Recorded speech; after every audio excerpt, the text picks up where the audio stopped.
Hi అండి, ఇది మొన్న మా ఇంట్లో మండే రోజు మెనూ అండి. పులిహోర, వైట్ రైస్, సొరకాయ కూర, ఆలూ ఫ్రై, పెరుగు.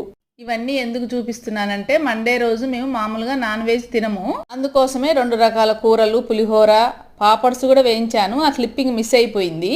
అదే నాన్ వెజ్ తినే రోజు అయితే ఒక్క కూర అంటే చికెన్ ఒకటి వండుకొని రైస్ వండుకుంటే అయిపోతుంది. అదే ఈ కూరగాయల కూరలు అయితే ఒక్క కూరతోటి తినలేము. మాక్సిమం 2-3 రకాల కూరలు ఉండాలి కదా.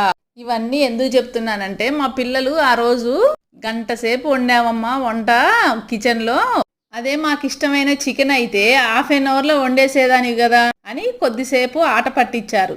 అంటే నువ్వు ఇంతసేపు కష్టపడి ఇవన్నీ చేసినావు కదమ్మా, ఇవి ఎన్ని రకాలుగా ఉన్నా ఆ ఒక్క చికెన్ మీదకైతే రాదు కదా అని అన్నారు. సరే, ఈ వంటంతా ఒక్కెత్తు అయితే గిన్నెలు ఉంటాయి చూసారా, సింకు నిండా గిన్నెలే. అంటే వీటి వల్ల టైం వేస్ట్, గిన్నెలు ఎక్కువ, ఆయిల్ క్వాంటిటీ ఎక్కువ, ప్లస్ కడుపు నిండా తిన్నావా అంటే గ్యాస్ ఫామ్ అయింది అని పిల్లలు సరదాగా ఆట పట్టించారు అంతే.